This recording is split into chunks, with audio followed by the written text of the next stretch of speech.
Alrighty, so the last 7 game of the round of 32 matchup from the Leeds Cup tournament is in the books, and again, it feels so weird the fact that there's no game today, even though today is Saturday, and I've said before, it feels like it's a huge missed opportunity in terms of having these Leeds Cup game taking place in the weekend instead of taking place in the middle of the week. But nevertheless, in terms of these 7 games, well, we had some crazy games. We had some upsets that happened. Most importantly, at least for Liga MX fan, some of their top tier team was able to pull through into the next round. And I think this was kind of something we saw coming, knowing the fact that I know, yes, Liga MX team haven't done well, at least in the first couple of days of the round 32 matchup. You knew that those top tier teams, those teams like America, Rayados, and Tigres, was able to pull through, and that's what we saw. Though that being said, let us begin with the first game, and let's talk about the craziest game of this Leeds Cup tournament in terms of the round of 32 matchup, and maybe what the craziest game of this tournament is Columbus and Minnesota. I mean, this game was just bonkers, and it continue even into the PK shootout where the chaos and craziness and the Leeds Cup after dark moment. Oh, we got all of that in this one. Now, early on, Dane Sinclair would rob Ramirez on a 1v1 opportunity. By the way, coming into this game, obviously, with when Minnesota played against Columbus, I knew that coming into this one there was a chance that Christian Ramirez was going to score the winning goal for Columbus. Like I had a feeling it was going to happen, and that I was going to have some conflicted feeling about it because I still love Christian Ramirez, even though he's no longer play for Minnesota United. But there was looked like a penalty that was awarded to Minnesota after Zawadzki handballed it. He clearly didn't do it. I mean, you can clearly see on the replay they go to VAR to check whether or not if that is the case. It was pretty blatant that it didn't hit his arm there; it hit his back, and yeah, VAR would overturn that call, and the referee he didn't even take too long in terms of looking at it, and that one was overturned. But I thought it was a promising start for the Loons. I mean, on the attacking end, they were looking very threatening, especially on the counter. Though that being said, the crew also have found some space on the attacking end too, and creating plenty of good opportunity. Dane Sinclair would deny Cucho from close range, but then the 17th minute. Minnesota takes the lead, and it's Vonwane scoring from Pookie to make it 1-0 in favor of Minnesota. By the way, by the end of tonight, Bongi Longwane will now be the top goal scorer in the Leagues Cup. I mean, who saw that one coming with this? I mean, I know Longwane has had a career season; he's had a breakout year, but never in my mind that he would be scoring more goal than Lionel Messi in this Leagues Cup right now. But that's what he is, and he scored another brace in this one. And also that came off with just a lightning counter attack from the Loons. I mean, that's kind of what I thought Adrian Heath and this team needs to do. You know, Columbus is a team that likes the commitment forward. So what you do in terms of trying to create chances, try to hit them on the counter attack because they're gonna leave those gaps at the back. And at least early on, it definitely looked like that plan worked out. Though Morris did put it wide as the flag went up in the 27 minute. They mentioned Columbus were 1-4-3 when conceding the first goal. So yeah, when they concede the first goal, they don't usually win a lot of games. They're not a team that's known for the come from behind heroics.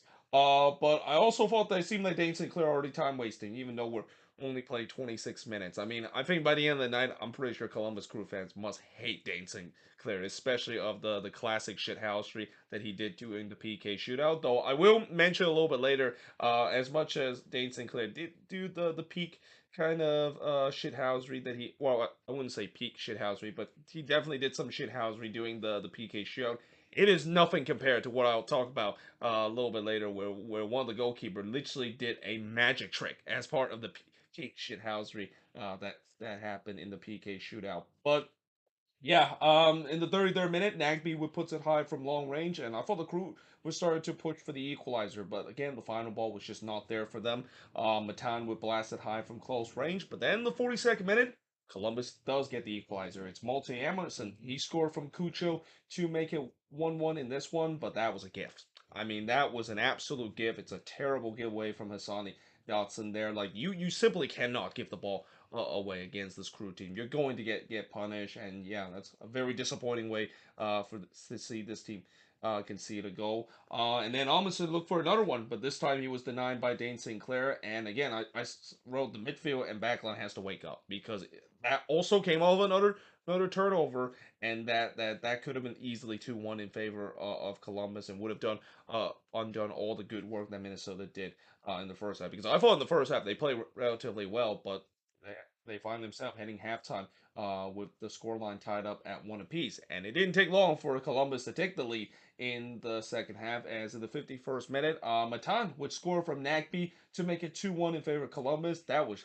vintage Wilfred Nancy ball. I mean, that's just shows you why Columbus have been one of the most entertaining team to watch, and Wilfred Nancy has really done a great job to this team, because that was just some beautiful soccer. Finish off with an absolute banger of a goal from Alexandre Matan. So that lead did not last long, though. It only lasted 3 minutes, and that's kind of the thing I'll give credit to Minnesota this season. They've done a really good job in terms of responding when they go down in a game. I mean, multiple time when they go down a game, it doesn't take long for them to respond, and it didn't take long either in this one. As 3 minutes later, Longwane would score one from Rosales to tie the game up at two apiece. It was a great cross there from Joseph Rosales, but even a better finish from Longwane, and he actually had to pay the price to do so, because you don't usually see a lot of attackers and even wingers trying to gamble to try to get to the ball first and put his body on the line, knowing that he's gonna get plummeled by the defender or the goalkeeper. But here Longwane did exactly that, and even though he did kind of had to pay the price, and I'm including many Minnesota United fans were just holding their breath when I saw Longwane went down with that knee injury. He was able to stay into this game, and yeah, the game was tied up at two apiece. So there was chaos in the Loons box, as the crew had multiple opportunity to retake the lead, but they could not score in the 65th minute. I thought it looked like Rohimo was in full activation, because the Loons were just getting pinned deep. They were playing for PKs, which I really don't like, because yeah, when you decided to sit back that much against this crew team, eventually they're gonna find a way to get a goal. Reynoso then puts one over the bar from the free kick before Yoboa hits it right to Dane St. Clair. Longwiley then looked for his hat trick, but he heads it wide in the 74th minute. And I thought this game started to be up for grabs a little bit. And also, as soon as I said Rohivo, it seems like Adrian, he probably saw what I wrote, and it seemed like the team started to attack again and looked like they're actually going to try to score this third goal instead of just going to a PK shootout. And as a result, the game was kind of up for grabs. You just had a feeling this team or you just had a feeling this game it was not going to go to a PK show with how both of these teams was going for it. And then there was a shout for a penalty for the Loons, as some bin feel like he was pulled down by Maria. I'm not gonna lie, I kind of feel like that should have been a penalty. I mean, that probably is just the biased Loons fan and of me saying that, because you can definitely see Maria kind of pull some bin back there, and you usually see that being given as a penalty, but it wasn't given. They did a quick VAR check, and the check says that that's no penalty. And as a result, in the 83rd minute, Columbus would get the lead back. And again, I said this before the beginning of the game. I just had a feeling Christian Ramirez is going to score the winning goal for Columbus.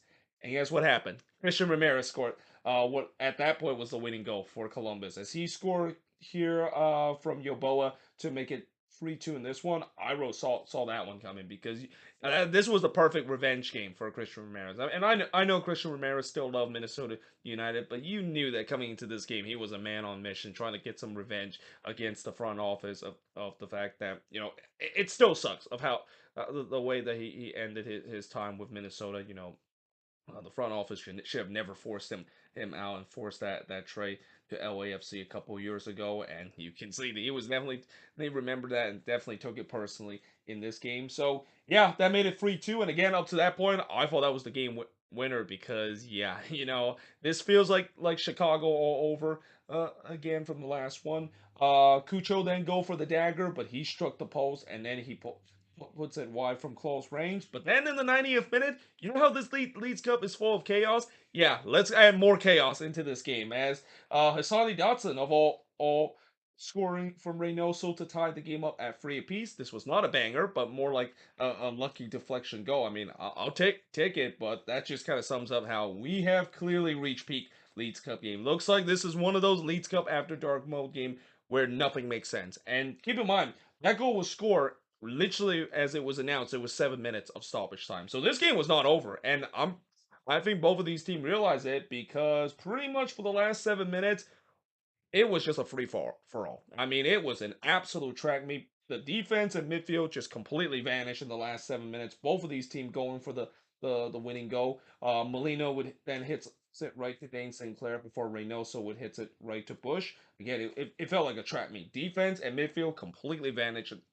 It seemed like both of these teams really wants to win this game before we go to a PK shootout. Molino then pulls it wide from close range, and I also thought that in this stoppage time, it felt like it was Minnesota United versus former Minnesota United because with the way that most of the attack from the crew are coming from former Loons player in Kevin Molino and Christian Ramirez against current players that plays for Minnesota United. It was kind of interesting to see, well, which one is going to do? Is it going to be one of our players, or is it going to be some of the players that we let go that is going to have a revenge game and able to score against us? Now, obviously, that didn't happen eventually, and we do go to a PK shootout. And again, I know all these games, of course, will go to a PK shootout except for the final, the Leagues Cup. But I feel like this was kind of one of those games where if you're a neutral watching this, not only you're entertained of the sheer chaos that happened in the latter part of this game, but you kind of wish this game actually went to extra time. But we do go to the PK shootout, and for the first time this tournament, we did see a PK being retaken after Bush came off his lines and making the save on Reynoso's shot, and I thought Reynoso got very fortunate there because yeah, that was not a great penalty from Reynoso, but Evan Bush clearly came off his lines too early, and on the second attempt, Reynoso was able to bury it. And then between round four, or actually after round four, it seems like nobody remembers how to take penalty. Though again, part of that has to do is this is when we started to see the mind games and the shit house restarted happen. I think during round four, Dane Sinclair was facing against his former teammate Kevin Molino, and Dane Sinclair literally gave him a hug for that. Now, I have a feeling they weren't talking, hugging and talking about how was their time when they were still teammate of the of being at Minnesota United. I have a feeling that was more like just trying to get in the head of Molino, and it worked because it was not a great penalty for Molino, and that I even mentioned the fact that again, after round four, it seemed like nobody be remember how to take a penalty. We had five straight miss. Actually, three out of the five that actually was blasted into Cleveland. Ones that just aren't even close whatsoever. It completely skies it over. But nevertheless, in round number six, eventually you just had a feeling somebody's had to score. I mean, it was kind of crazy of how many missed penalty that is. And finally, Miguel Tapias was the one that gets the winning penalty for Minnesota. And yeah, in the end, Minnesota, just like what they did in the MLS is back tournament. Remember that tournament where Minnesota was able to beat Columbus in the round of 16 to move on into the quarterfinal in the PK shootout. They did the same thing in the Leagues Cup tournament, winning in the PK shootout, but only this time moving to the round of 16. Shots in this one, yeah, 24 shots compared to the 14 that Minnesota had. 4 shots on goal compared to 8 that Columbus had. Safe to say defense was non-existent at times in this game. 11 shots off target compared to 4 that Minnesota had. 6 shots on block compared to 5 that Columbus had. And possession-wise, 68% possession compared to 32% possession that the Loons has in this game. And honestly, I don't care what's going to happen from here on out because coming into this game, I did have some confidence that Minnesota was going to win it, but this is definitely not the way I thought that they going to win it. And credit to them, they show that never say die mentality in this game to move on. Though again, the next game is going to be a little bit tough because while yes, it's a great win for them to move on, their reward is playing against Toluca, a team that is easily right now one of the most underrated team in the Leagues Cup tournament, and a team that, as I'll mention in a bit, has been just an absolute buzz saw right now. But for Columbus, they'll be disappointed.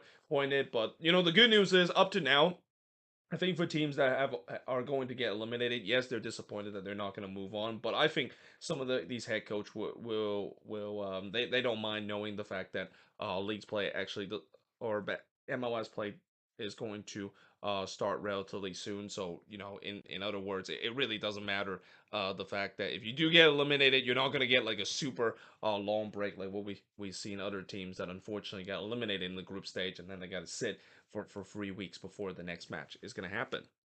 But that being said, moving on in the next match, as I do apologize, I spent a lot of time talking about this game because of how crazy this one was. I mean, if you're a neutral, you must really enjoy it. But as a fan of one of this team, it felt like a roller coaster experience that I don't want to be part of, and that I'm not even gonna kid and say that this game might have aged me like 5 years or 10 years after watching this.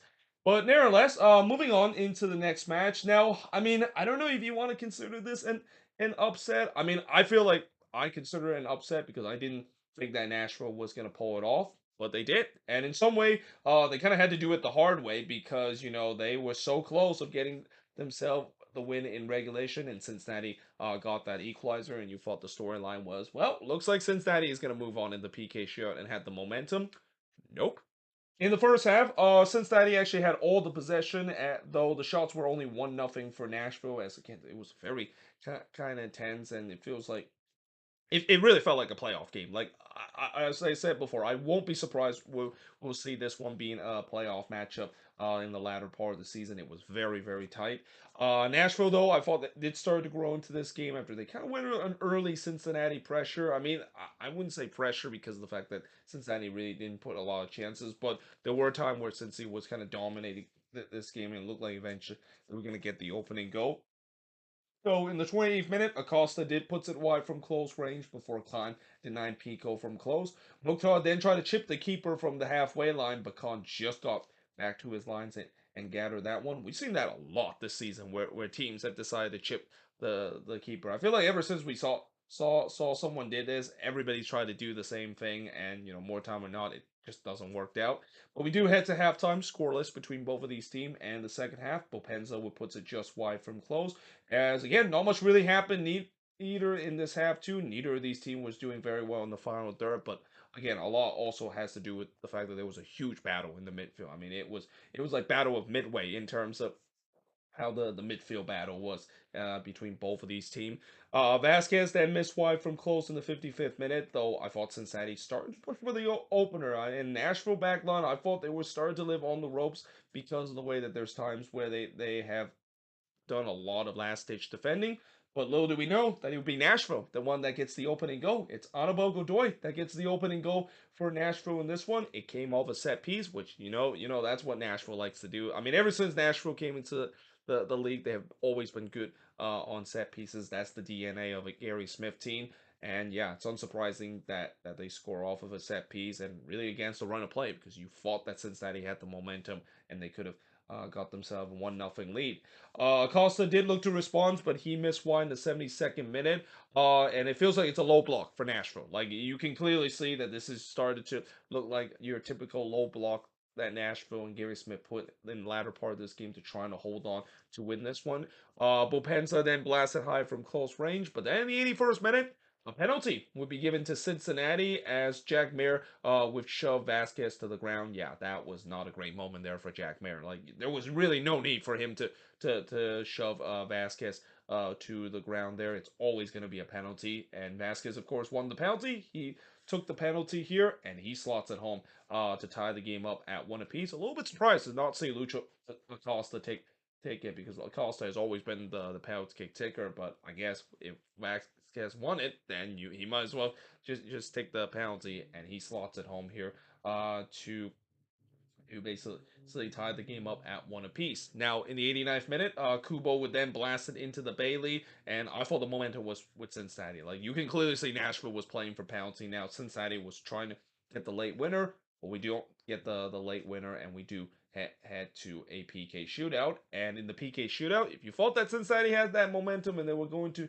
pull off another PK shootout, yeah, Nashville and Dax McCarty and also Elliot Pinenko had other ideas because it would be McCarty, the one that gets the winning penalty for Nashville after Pinenko was able to make a save in the previous penalty kick attempt. And yeah, in the end, Nashville, again, I don't know if you want to call this an upset. I mean, I guess it is considered an upset because Cincinnati was one of those teams that I thought they were going to go really deep into the tournament. In fact, I've said that they were going to make it to the final. Yeah, they did not make it to the final. I mean that's the thing when it comes to me predicting the who's gonna win the Leeds Cup. I believe I even picked FC Cincinnati winning the whole thing. Yeah, so much for that.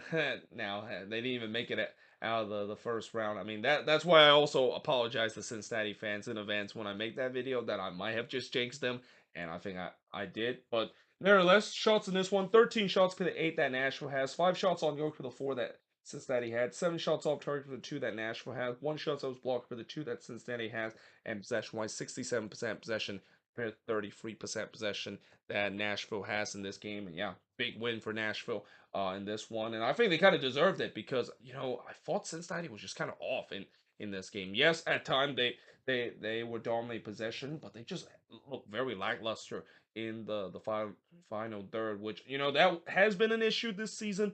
I just feel like this game it just feel off for them, and Nashville able to take full advantage of it.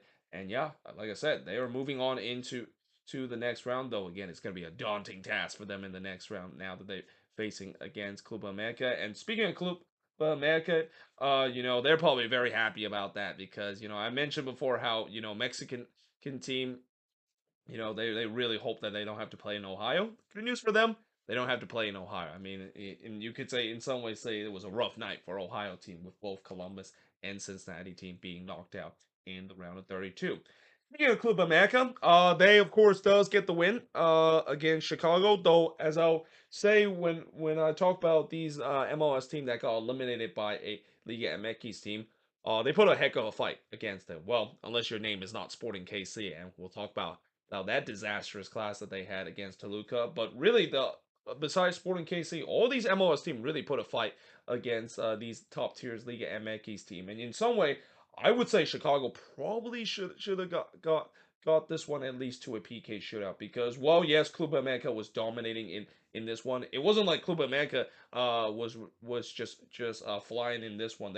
Club America was actually really frustrated throughout this game because of the fact that Chicago was just kind of parking the bus and they just couldn't find a way to break them down. But in the first half, as I mentioned, they dictate play early, and Chicago was elected to sit back and sit in that low block. Fidalgo would put it wide from close before Sanchez would put it wide from close as well. Possession was 75 to 25 in favor of Club America up to that point. 22 minutes out, and it would just kind of continue to climb as the half goes along. Though again, I said the Fire they really have defended well in a low block. They were not really allowing a lot of space for America to work, which kind of frustrated this America team. And I guess maybe that might be a formula for what we see other team do, where if you're gonna play against America, don't leave yourself open. I think that was kind of the problem for St. Louis in that game against America, where the style that St. Louis played just doesn't really fit well against a Club America team that can be lethal on the transition because we know St. Louis, if you get bypast the first original press, you have acres of space to work in the back, and it was no surprise that Club America not only able to bypass that first press, well they toyed with St. Louis when they were able to bypass that first press and find some space. They couldn't do so in this game against Chicago with the way that they were putting almost 11 man behind the box. Though in the 34th minute, Quinones thought that he put Club America the lead, but the VAR official and also the flag did not agree with him there because yeah, the goal was disallowed for offside, and I gotta say I don't think this was the correct call. And again, this is where we'll talk about how refereeing decision. You know how I kind of praise refereeing decision in some of the things I've learned during that video that I made. Yeah, it feels like I might have just jinxed it in a way where refereeing decision and the refereeing jobs in this round 32 has been god awful in these last couple of games, and this was one of them. I mean, this is one that if you're an America fan, I don't blame them for being absolutely fuming because I think Quinones was on level with the last defender, and that goal probably should have counted. But yeah, nevertheless, the goal was chopped off. It still stayed 0-0. Shaqiri did have Chicago's first opportunity, but he missed wide there. But we do head to halftime scoreless between both of these teams, albeit in a very controversial way. In the second half, again, Club America had all the possession, and you just wonder, if the Fire again just trying to park the bus and play for PK. Actually, I didn't even want to say you wonder. That's literally what they're doing in this game. Fidalgo then puts it wide from close. There was a huge shout for a penalty, not giving for America. Sanchez then pulls it wide from close. The shots were now 11-2 in favor of America up to that point. Though Pineda did have a rare opportunity for the fire, but he missed it high on the header. And then in the 62nd minute, oh, this is one that Chicago Fire fans and Casper Shabilko is going to think about for the next couple of days and really until when we get back into leagues play, because yeah, this has to be in the back end. Like Shabilko, you cannot not be that open and just miss the target. Like it's actually one of those ones where it's actually harder to miss than actually to score on. And yeah, that was just a very bad miss. And I immediately wrote, remember that chance if the Fire end up to lose that game, this game. Turns out they didn't have to remember that this chance for too long, because literally 5 minutes after, or actually 3 minutes after that horror miss by Shabilko, Club America broke through. And to make matters worse, Club America didn't even score a goal here. It was actually Jimenez, the one that unfortunately scored an own goal. He was trying to clear that one away and just mishits it and goes into the back of the net. So yeah, that again, in this game, as much as I know Club America deserved to win in at the end of the game, Chicago would definitely be looking at the what if moment. What if Shabilko would have easily buried that chance there? And what if Jimenez actually didn't misclear his misclear that one into his own net? This game probably would have stayed at 0-0, but instead it was 1-0 in favor of Club America, and you might as well just kind of turn the lights out at SeatGeek Stadium, because yeah, there was really not much chance. I thought Chicago was going to come back to this.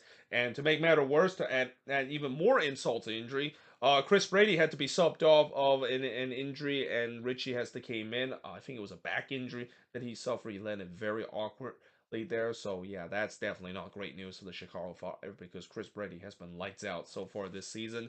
Then Quinones looked for the dagger for Club America, but he missed wide there. But then in the 5th minute stoppage time, Richard Sanchez would get a straight red on a reckless challenge on Brian Gutierrez. I mean that's as a Liga MX kind of challenge as I ever seen. I mean, just no need for Richard Sanchez to decide to do so. I'm actually also surprised it didn't really create a huge scuffle, because with that kind of challenge, especially when you have an MLS versus Liga MX matchup, you would have thought that there was going to be a big scuffle, but nope. It was just gonna be a straight red. And then Honor Suke also had a big opportunity in the 6 minute stoppage time, but he just missed wide on the header. And yeah, in the end, Club America, they do advance, but for the Chicago Fire, they would definitely be looking back at this game and think that, oh, what if they would have put away the chances that Shabilko has, and them not scoring an own goal here. They probably could have had a shot in a PK shootout, but instead,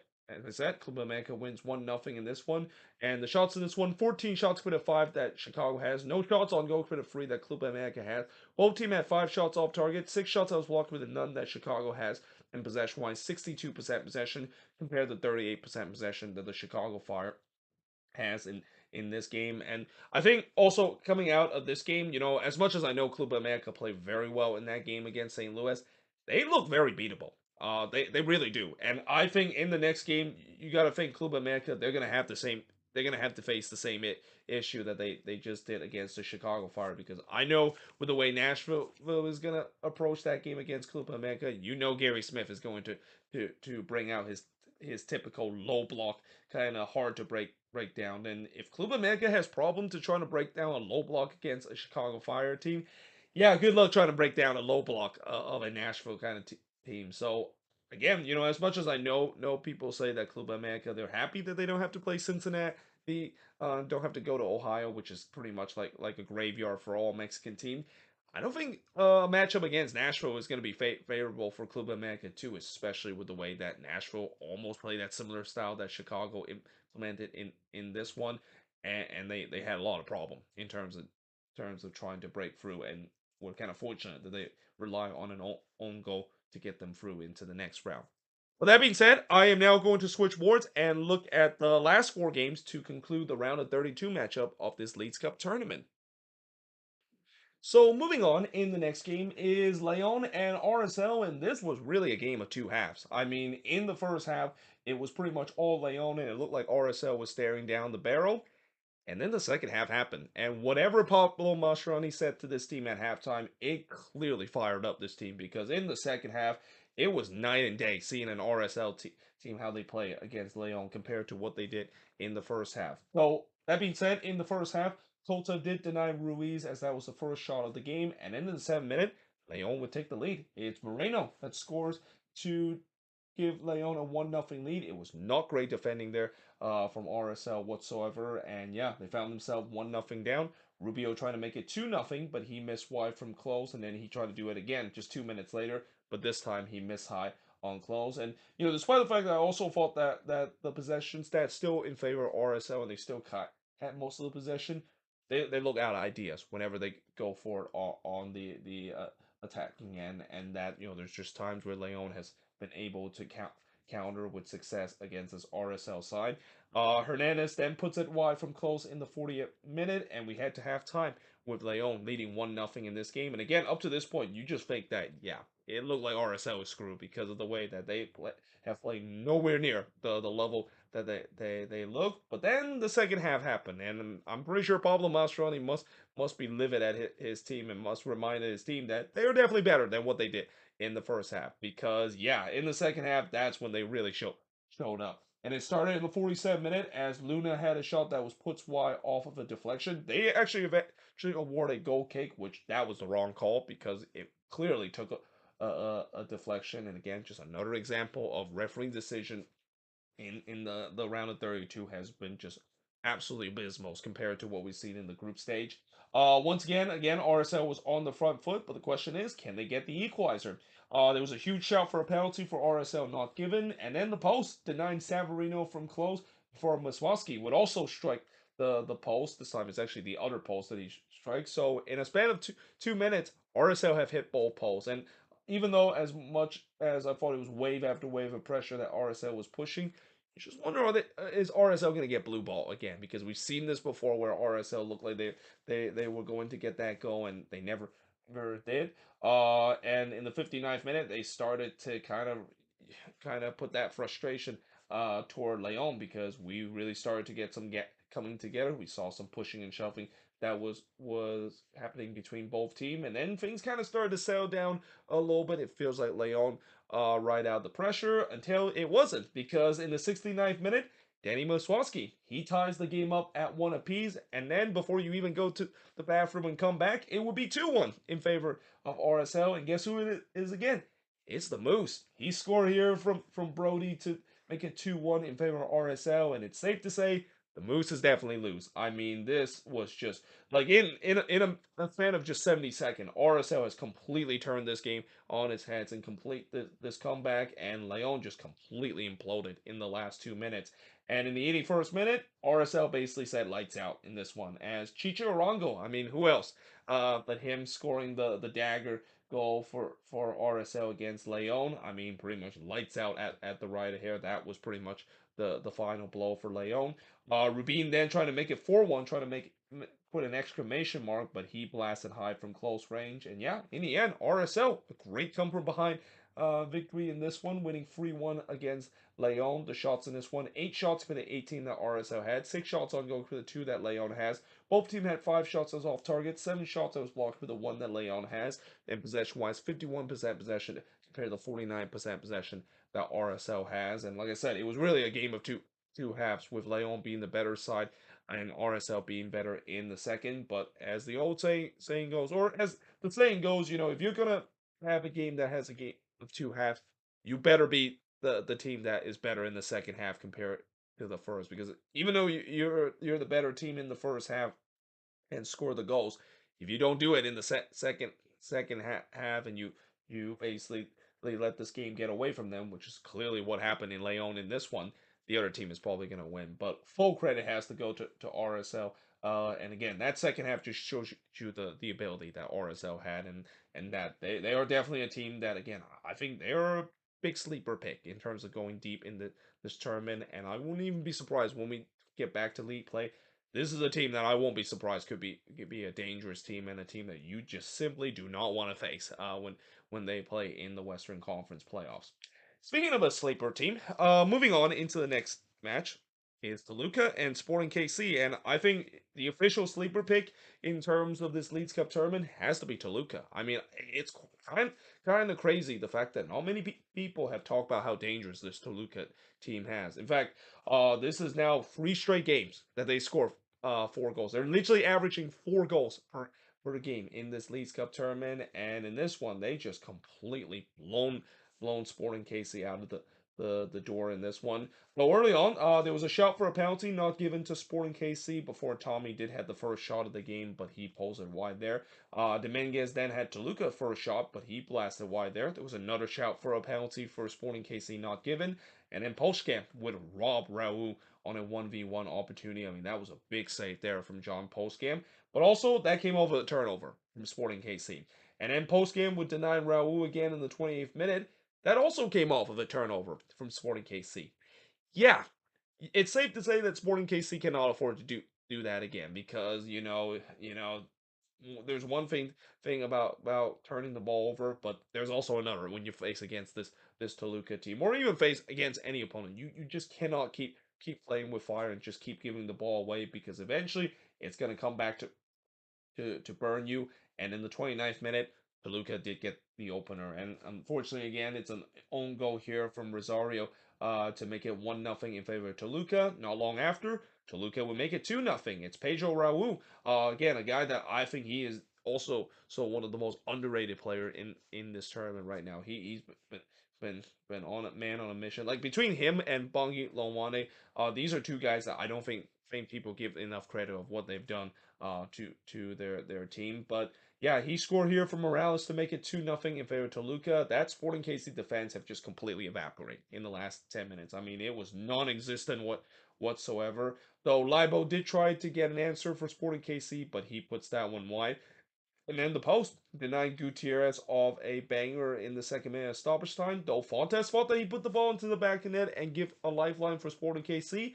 The problem was they go to VAR to see whether or not if Fontes was in an offside position, and he was. So yeah, that no goal for Sporting KC and remained 2-0. And it felt like that was maybe a final nail in the coffin for Sporting KC because I just had a feeling that they want to win or come back from this. That goal has to count because that would be a huge blow in terms of the mental aspect of them now have to chase this game in the second half and down 2-0. But that of course is the case as we head to halftime with Toluca leading 2-0 in the second half. Postcam would deny Morales from close before Isia would puts it wide from long range as Toluca was on the front foot again. That offside goal, you can clearly see the hats was dropping for the Sporting KC side, and it's not surprising that not long after I wrote that note, Toluca will make it 3. It's Morales scoring from Raul to make it 3-0 in favor of Toluca.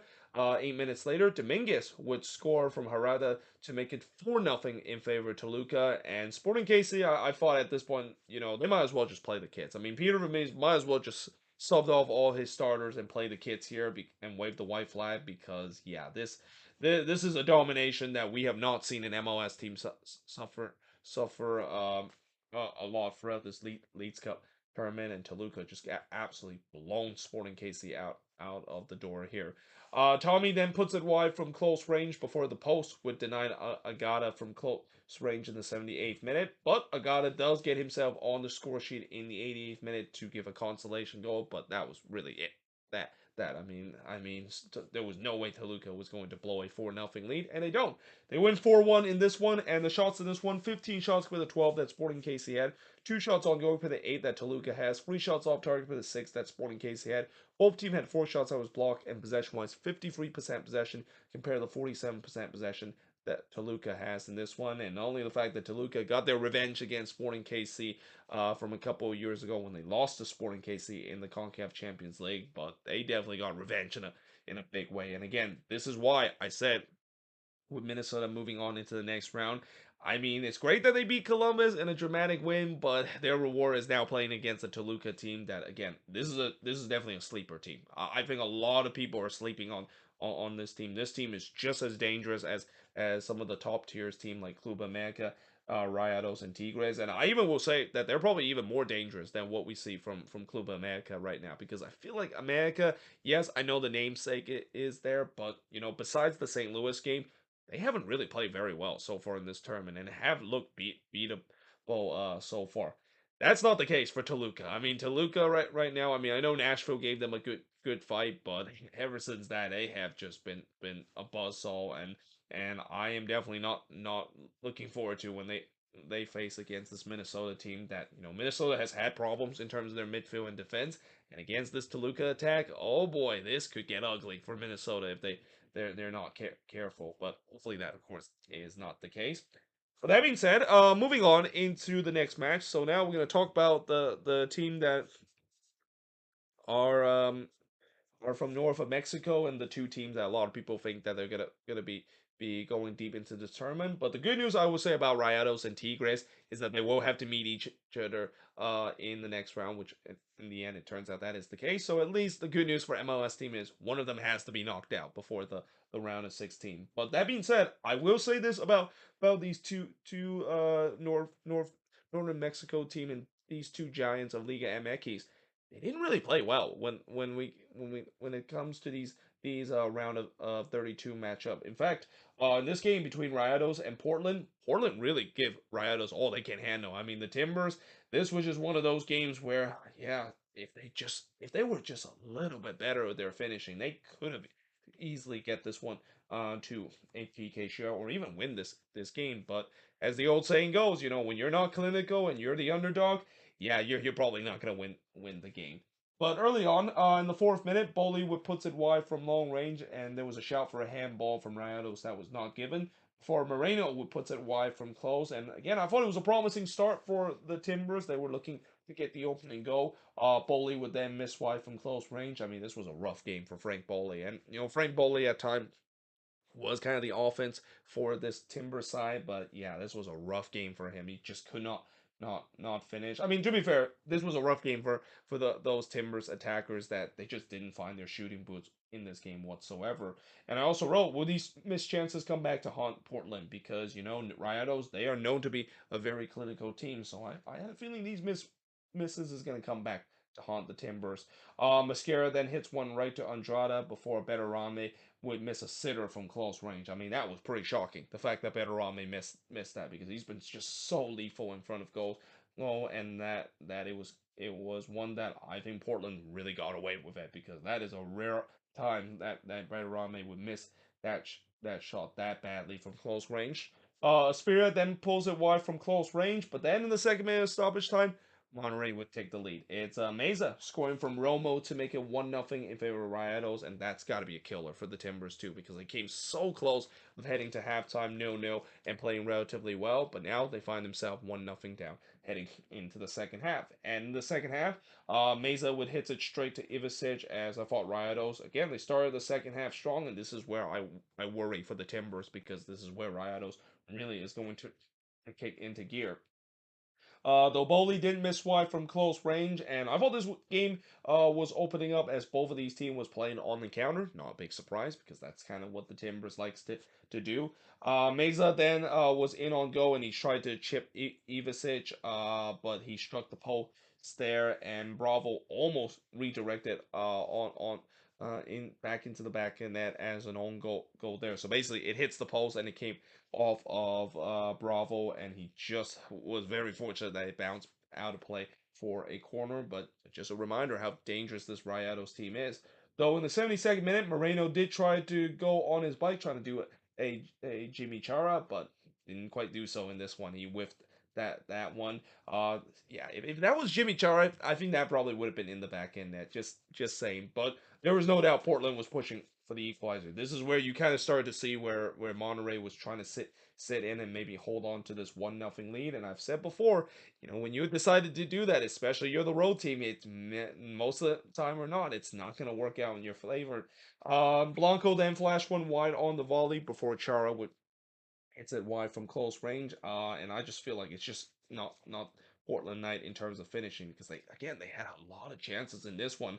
Blanco then blasted into Washington State, which kind of sums up the Timbers' night from close range. Ivasic then denied Berarame, who tried to seal this one. But then on the other end, Blanco had a shot that was deflected wide, and then Andrada, he denied Zuparic from close range. That was a very good look for Dario Zuparic. And again, it just feel like it kind of ended up into the wrong person because Zuparic is not known to be a guy that score goals.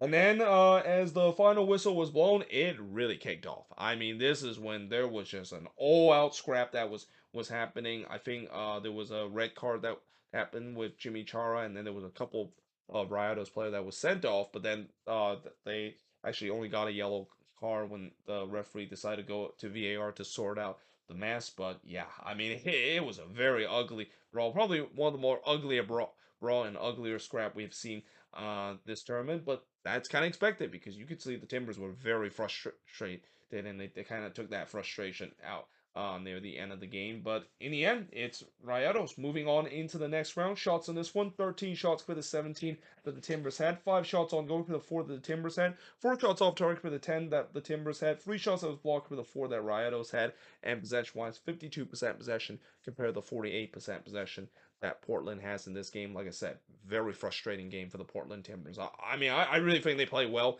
in this one. This is probably the best I've seen an MLS team play against Rayados. Well, I would say between them and RSL, they play very well against Rayados. But if you're going to face against these big Liga MX team, you have to be clinical in terms of your finishing. And unfortunately, as I said about RSL when they play against Monterrey, just like that the Timbers also weren't being very clinical, and as a result, they're out of this tournament against a Rayados team that, although again this was not their nights in terms of how they played, they definitely didn't play as well as what we've seen in this tournament. That just shows you why this team is dangerous. Like the old saying, a team is it has a champion mentality where when they're not at their best, they still are able to move on and win the game, and that's exactly what happened to Rayados in this one.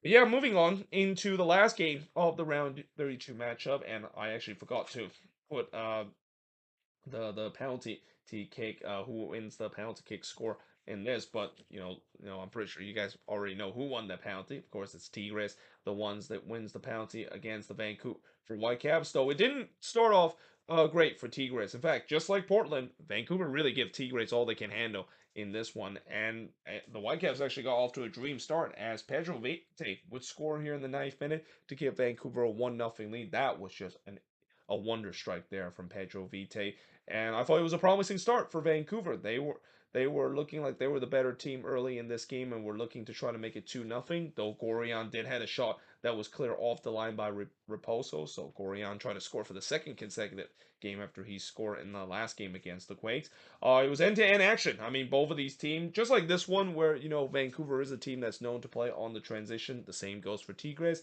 It was just kind of fascinating that at times this game turned into a track meet and both team was going very quick end-to-end stuff. Though in the 40th minute, there was no penalty that was given to Tigres after VAR deemed Veselinovic did not handball the ball in the box. I think that's the right call because, when you look on the replay, it was definitely not definitive. You can say that Veselinovic handballed that one in the box. Though Raposo did miss wide from close in the 43rd minute, and we do have to halftime with Vancouver leading 1-0 against Tigres. Now in the second half, straight from the kickoff, goal tried to catch Guzman napping by shooting it from the halfway line. Unsurprisingly, that didn't go so well. Again, players got to know that just because you see someone trying to chip the goalkeeper from long range out, it doesn't mean it always worked out. Now, because again, I've seen so many teams have done it this season, and it's very rare I've seen it has worked out this year. Though Cordova did hit it right to Toluca, and this is Sebastian Cordova, that is, not Sergio Cordova from the Vancouver Whitecaps. But in the 53rd minute, Tigres would tie the game up. And who else but Andre Pierre-Gignac? He's going to show up for these Tigres team, especially during a big moment. And he did hear from Aquino to tie the game up at 1 apiece. Raposo did look to respond, but he missed wide there. But I thought it was a good response for the Whitecaps. I mean, they did not allow Tigres to gain that momentum and trying to get that second goal. Guzman then denied shoot from close, and really as the time winds down, it still looked like a track meet. I mean, both of these teams was really going quickly on the transition, looking for that crucial winning goal, but we do eventually go to a PK shootout with this game tied up at one apiece. And I remember in a row, please do not go to 19 rounds, because the last time I've seen Vancouver went to a PK shootout, it went 19 rounds, and it was right around this time when the PK shootout started. So yeah, I need my sleep in this game. Fortunately, it didn't go to 19 rounds. In fact, the PK shootout ended, I think, after just 5 rounds, with Gorian convert the winning penalty for Tigres. Doing this PK shootout, I talk about Dane Sinclair trying to create some shithousery. Guzman, the Tigres goalkeeper, took it to the next level. I mean, there was at one point he was doing a magic trick. He was like pulling out the he was doing that old school magic trick where you basically pull out like some pull out like a tissue paper or a magic tissue paper out of your nose, or in this case out of his mouth. And yeah, it was kind of crazy of how he did that, and he also got booked for that. I mean, that's if that is not peak Leeds Cup kind of after dark material, and if that's not peak CONCACAF level of shithousery, I don't know what it is. I mean, that is just insane that he decided to do that. But at the same time, this is why you love the Leeds Cup. Like, that is something I guarantee you have never seen that before. But that's just kind of part of the mind game that we see goalkeeper does in the PK show, trying to put off the penalty kick taker, and it definitely worked for Guzman and Tigres in this one. With Gorian converting the winning penalty for Tigres in round 5. And yeah, in the end, Tigres, they win the PK shootout, and the shots in this one, 7 shots for the 8 that Vancouver has, 2 shots on goal for the 3 that Tigres had, no shots that was off target for the 5 that Vancouver has, 4 shots that was blocked for the 1 that Vancouver has, and possession-wise, 60% possession compared to 40% possession that Vancouver has in this game. So yeah, we are gonna have a Monterrey derby between Tigres and Rayados. So that's the good news in terms of MLS team, that as much as you really don't want to face against neither of these Monterrey team, one of them is going to be knocked out in the round of 16. And again, I think the Leeds Cup tournament organizer was really hoping that both of these teams would win their matchup, because it does set up a very intriguing round of 16 matchup. Probably the game that probably the best all Liga MX kind of matchup that fans of the Leeds Cup was really hoping that they will see between these two teams that are considered to be the giants of Liga MX. But there you have it. That is pretty much it in terms of reviewing yesterday round of 32 matchup, and pretty much now review all the round of 32 matchup. Again, tomorrow we're gonna have the round of 16 matchup starting, and there's actually only gonna be one game. It's FC Dallas versus Inter Miami, and I think this is finally the time where Leeds Cup finally listened to the fans of saying that, yeah, if you're gonna have Inter Miami and have Messi playing the Leeds Cup, do it just on one game per day. Make that as the exclusive game. Now, I will say that I don't like the fact that they decided to have the kickoff at 9:30 p.m. Eastern, 6:30 p.m. Pacific. I get it. Yes, the Texas heat is definitely a thing, but yeah, that's a very late kickoff. Though I'm pretty sure still a lot of people is going to keep an eye on that game. But yeah, that should be interesting to kick off the round of 16 action. And again, before you know it, we're going to be into the final of the Leeds Cup tournament. But until then, hope you guys enjoyed this video. If you do, make sure you like, smash the subscribe button. Let me know in the comments below what do you think of these games. And yeah, hope you guys enjoyed this video, and I will see you guys next time.